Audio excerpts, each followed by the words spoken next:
what you love what you do, 'cause love will return to you. Never give up, stay the fight, wear that hat with pride. You only need three things to succeed: a lot of try, a lot of heart, and guts.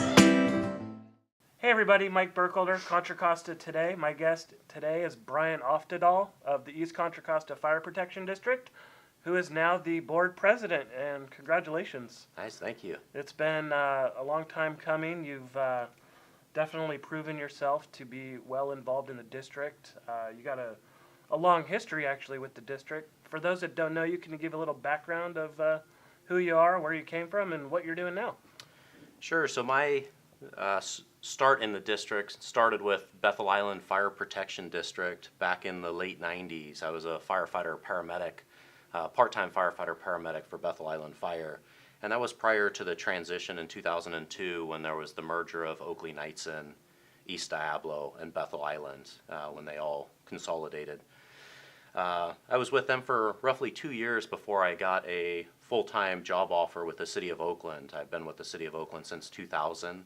I'm a captain and a paramedic for the City of Oakland. And reason that I left the district, I probably actually would have stuck around if those opportunities were available back then, but at that time it was primarily a paid on-call district and the opportunities weren't there. Now it is a full-time professional career fire department. So what's it like going from Bethel Island to City of Oakland? And I mean, obviously tall buildings, but what's kind of that difference there? Sure, so there are a lot of differences. I mean, we have a considerable number of more stations than we do out here. The response times are definitely, because of those increased stations, are a lot better than our current response times. We have fire engines right on our tail end, so if we make it to a structure fire, that next due fire engine is there within 30 seconds to a minute sometimes. Out here it could be 4 to 5 minutes, maybe even longer, before we get that next due apparatus. So that is a huge difference out here and something that we are working on improving. And you even have other districts beating us to some of our own calls, depending on the location of a fire or an incident, which is kind of scary actually. Sure, so and that possibility is there, the way that the system is set up with automatic aid. There are those possibilities that we could have those resources from Antioch that are right there near the Brentwood border make it there prior to our apparatus arriving. So what made you want to get involved with the fire district? I mean, seems like things are going good in Oakland, and I know you're from here in Oakley. Why'd you want to get involved? You know what, I think the timing was just right. There was an opportunity that became available with the City of Oakley for an appointed position. A seat had opened up. Currently we have a 9-member board. There's 3 members from Oakley, 4 from Brentwood, and 2 that are appointed from Contra Costa County. And I had seen the appointments and the seats become available in the past, and there was just never the timing was just never right. And just always, I'm involved, have my hand in a lot of different activities, a lot of different director work and associations on the side. And I've never quite had the time, and I still actually don't really quite have the time.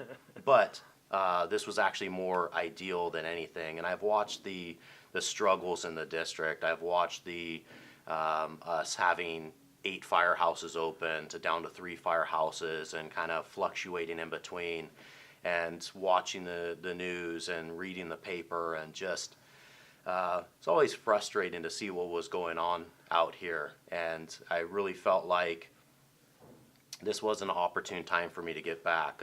As I spoke with you a little bit before we started the program, that my mindset is very operational in nature. Sure. I've been fire, EMS, so either EMT or paramedic, for a little over 20 years now.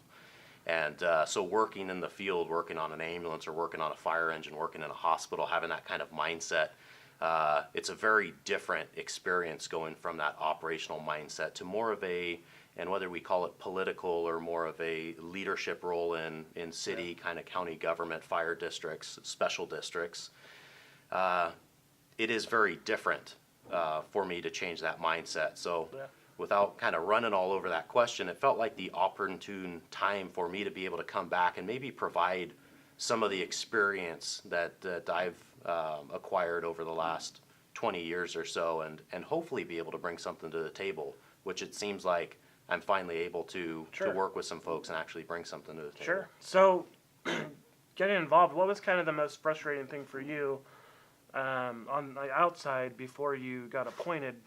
What was just kind of the frustrating part for you that you saw that you wanted to come in and fix, or help fix, I should say?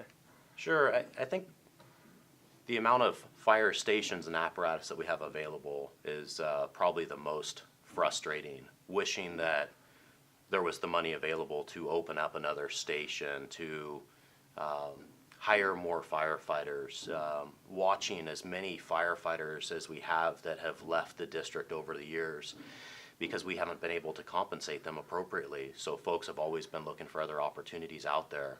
I know that that's something that we're actively working on, is maintaining the current staff that we have here and keeping people in the district. But I know that we need to open firehouses. I wish I could do it tomorrow. I wish the funding was there and that we could make it happen. But it's very apparent that, and what we've been working on is really opening the books, really getting transparent, and getting through our audits, getting through our actuarial study that we're working on right now to really figure out where we are so we can be sustainable and move forward. Yeah, and that's one of the things I think that's been interesting this past 9 months to a year, is that Brian Helmick and staff and you guys through the finance committee have really opened up a lot of the books that really were just, I don't want to say they were hidden, but no one really understood them because money was in different places and it was unknown and it was kind of disorganized, and it's been like an act of labor just trying to get organized, and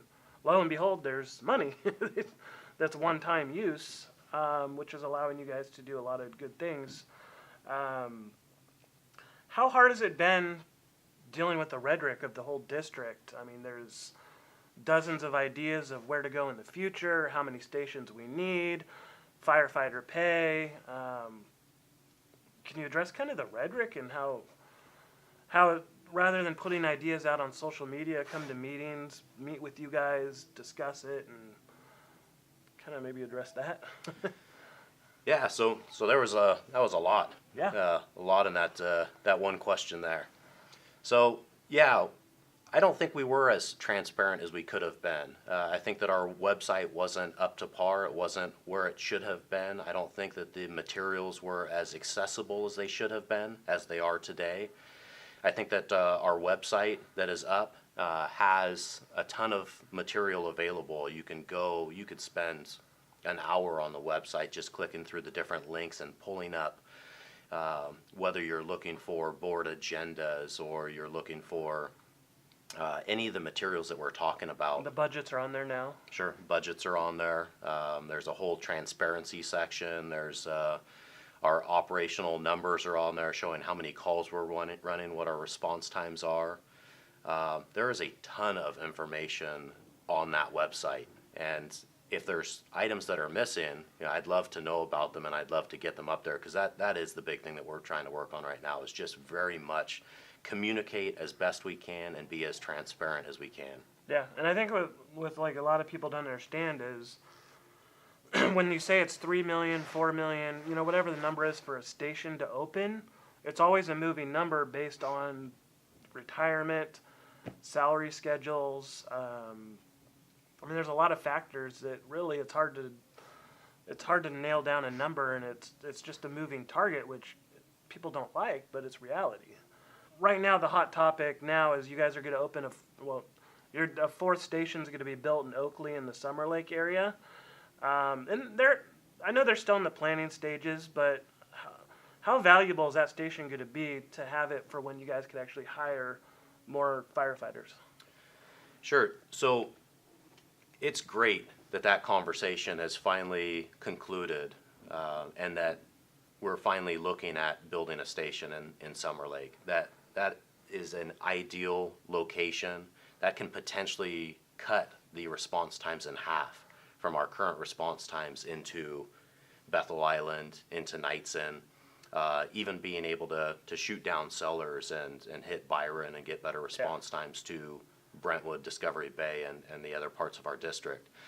So for that station, the legal action to finally conclude, and for the conversation to start looking at building a firehouse, for me, that's, I love being at this point. I mean, there's obviously a lot of conversation, building costs, who's potentially going to put in for the RFP or RFQ to build the firehouse. You talk about costs of building a fire station and or operating a fire station could be upwards of $4 million. Putting a fire apparatus, getting the necessary equipment, having the funds available to staff that firehouse. Those are conversations that aren't currently going on right this second. Looking at getting a builder and how much it would cost to actually build that firehouse, that's our first step. And then once we can get into that conversation, I think we're probably looking at roughly an 18-month time frame to get a firehouse built and get it up. Yeah, once it's built, that's a completely different conversation on how we get that staffed. So essentially, you guys have basically two and a half years to come up with new funding to get guys into that station. And then, I know Brentwood wants another station, and they're going to have to come up with kind of another concept of how to do that, whether Brentwood pays for it themselves, which I know is kind of in the talks, but hasn't really progressed far enough yet. So things are actually moving in the positive direction. I think a lot of that comes back to the organization that the fire chief and the finance committee have invested their time in the last year. So on a positive note, the last couple of months have been really interesting. You guys have been able to send out strike teams. How cool is that to see? It's nice. I like that we've been able to get the guys out. It's been, my understanding, it's been over 10 years since we've been able to get folks out. I know just coming from my day-to-day job in Oakland, we get out every single year, multiple times a year. We send out apparatus, we send out overhead personnel, we send out individuals as part of incident management teams. The experience that firefighters get from going on strike team deployment, overhead deployments, these different opportunities are invaluable. The experience that you're getting out there on the line with live fire or these complex incidents is experience that you can't necessarily get out here. So for our folks to be able to go out there, get these experiences, bring it back, share it with our folks is valuable to the firefighters, to the district, and to the members of the community. You guys did a really cool thing, just recognizing all the local businesses. And what was that like sitting there and they were naming off like what seemed to be dozens of businesses, and what was kind of your reaction to all that? Sure, and I knew from looking at the agenda and reading through the board packet that we were going to be making a presentation that evening. I knew that there had been a lot of businesses and a lot of individuals in the community that had stepped up, that had put together blankets, water, Gatorade, clothing, went out and brought hot food and drink, and just went out and gathered up livestock and fed animals. Like I said, I knew that we were going to be making a presentation, that one of our battalion chiefs and captains had put something together. I didn't realize that it was going to be as great as it was. The amount of folks that had filled up our boardroom, and the recognition of those individuals, the businesses were, I mean, it was great. It was great to see, and just amazing to see our community stepping up and giving back to the local Napa, Sonoma County folks. It was very impressive to see that evening. Yeah, it was nice because it kept going and going and going. Brentwood and Oakley, Discovery, you guys all did awesome. So coming up in the next month or two, you guys are gearing up for a mail election, or mail ballot election, I should say. Can you explain kind of what's going on there and kind of what the goal is? And I know you can't tell the community to vote one way or the other, but what's their ability to vote on? Sure. So in March, members of the fire district can expect to receive a mail ballot And what we're asking is whether the public would like to reduce the size of the board from the current 9-member board to a 5-member board. And if you look around most city councils, most fire districts, you'll see that they have a 5-member board. And it allows that whoever, if we're talking about a fire district, it allows the fire chief to have 5 bosses versus having 9 bosses. I know just working with one boss is tough enough. I can't imagine how Chief Helmick has to currently work through 9 of us. It reminds me of Office Space a little bit. I don't know if I ever watched that program. The TPS reports and reporting to bosses. Yeah. Okay. Anyway, continue.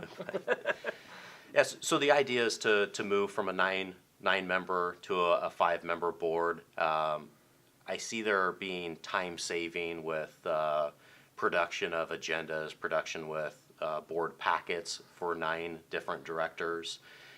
There's a cost associated with that. Sure. I mean, obviously, paper and ink and the personnel hours to build our binders for the directors, so we can come and be prepared and make good decisions based on the material in front of us. If we could drop that from 9 to 5, there's a huge time saving and cost savings there. But it allows the chief to concentrate on his day-to-day activities and decision making by only having those 5 individuals that he needs to make sure that he's making good recommendations to. And then so from this mail ballot election, it'll set the tone for November, and that'll allow the public to vote on either 9 or 5 depending on the outcome of the election. And so then you guys will really be political because you'll be elected at that point. So it's kind of a 2-step process, correct? Sure. Yeah, very much a 2-step project, but that's why we've chose to do the mail-out ballot, was so we could attempt to reduce the board size to a 5-member board. Prior to the November elections, the public had previously asked for the district to go from an appointed to an elected board. And now we're finally at that point that in November that we are going to an elected board. And if we only had those 5 members that folks could sort through the voter packet on, I think it's going to make things a lot cleaner and a lot easier when we come November. I know we're going to wrap this up here pretty quick, but recently, the last meeting, you guys hired a new firm to help you guys with your consulting up in Sacramento and at the state level. Can you kind of explain the reasoning behind that? Because I know there's a lot of rhetoric online about you guys overspending, but what was the reasoning behind that? Sure, in that decision, there was a lot of conversation that even led towards looking at locking into a contract with Townsend Advocacy Group and having a seat at the table in Sacramento. The public interest groups that are out there have over and over said, no new taxes. We're already paying enough. We need to be able to live within our means. We need to be able to make this work, which is one of the reasons why we dropped down to 3 station, so we could be sustainable for 10 years. We could really open up our books, figure out where we're at. But knowing that there's the revenue that's coming in to be able to open up a station, it's not there. And the different, whether it been a district-driven project or it been the cities coming up with the UUTs, that the last 3, either taxes or like the UUT, they've all failed. I think it's been very clear that the citizens of Brentwood, Oakley, Discovery Bay, Marsh Creek, Morgan Territory, Byron, Bethel Island, everybody that we serve in this district, I think it's very clear that folks want us to try to figure out how we fund the district without asking for any more money. Mm-hmm.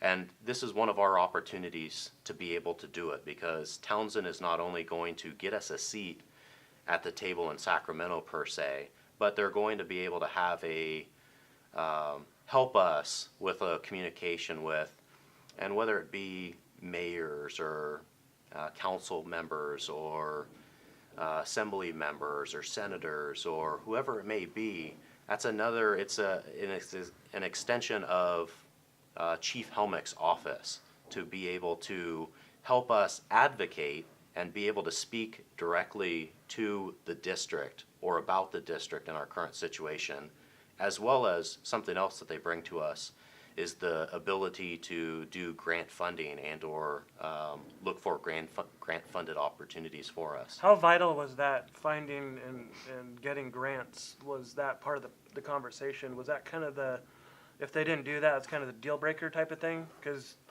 it would seem to me like they get one grant, they pay for themselves. And it's very true. They could very easily pay for themselves with just one grant. So they are, the cost of bringing them on board is $60,000 a year. Mm-hmm. And the contract is a 1-year contract with the opportunity to extend an additional 2 years. So that maxes out at $180,000. That is a pretty penny. I mean, Sure. That is a significant amount of money. But the value of having them in Sacramento and working with our assembly members, our senators, our stakeholders is huge. And if they can bring a grant in, $50,000, $100,000 grant. There are a ton of grants out there for personal protective equipment, Yep. apparatus.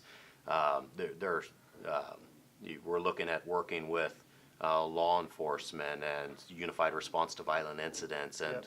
potentially having ballistic gear available for firefighters. Equipment's expensive, and if they could find us a grant, I mean, they could easily pay for themselves very quickly. Yes, and that's why I think people kind of miss the point on that. I think they just look at the dollar signs and not the actual intangibles. Sure. I know we got to wrap this up, so I mean, how happy are you with the direction of the district since you've been on the last year? I mean, where do you see it going? So I'm extremely happy with where we're at right now.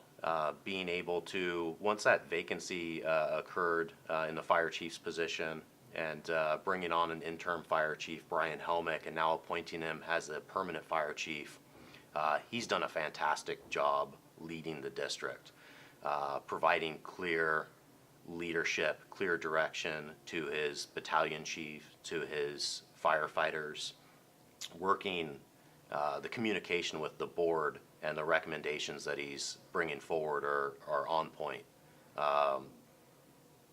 He's done a tremendous amount of work. His vision is very forward thinking. I know he would love to be a lot further ahead than he's at right now, but you know, we've got an office with a fire chief and a administrative assistant, and now we've just brought on another administrative assistant, which is helping us get a lot of the deliverables so we can get through these different audits and actuarial studies and get information out there. But I'm very happy with where we're at right now, and I definitely see the vision of the fire chief. I see the direction of the board. I actually see where we're going, and I know that we're making positive movement. And that's why I think what's frustrating with people is they focus so much on the stations, whereas you guys could potentially open a station tomorrow, but you don't have that foundation yet to sustainably keep it open for more than a year at a time. Take a little bit more time to build that foundation. Now you've got the 4th station open for hopefully ever, and then a 5th station could potentially come, then a 6th station. I mean, you got to have that foundation. I think that's where Brian's really focused. Does he ever sleep? Hard to imagine that he does. I bet he probably gets at least 3 or 4 hours in a night. But yeah, you can definitely tell he does a lot of thinking, and that's the thing is, you know, could we open up a station right this second? Sure, but you know, we'd probably be able to keep it open for 6 months, a year, and then we're going to do what we've been doing. We're going to be band-aiding the situation like we've been doing, and you know, it's not the right thing to do. I think, you know, we talked about opening our books, really seeing where we're at, really completing these. I talked about the audits and the actuarial studies. We need to know what are the good numbers, what are the good figures, where are we really at, what do we currently have right now, what do we have that we could potentially you know, either sell or transition off. Sure. You know, I don't think we really know 100% where we're at, and that's what we've been doing right now is just really building that solid foundation, building that groundwork so we can move forward into open up that 4th, 5th, and 6th permanent station. And I see a lot of what you guys have been focusing on is kind of cleaning up the district for that elected board so they could hit the ground running. And So with that, I mean, thank you so much for coming on the show and talking about the district. It's been a pleasure. I think you're doing great things. Thank you.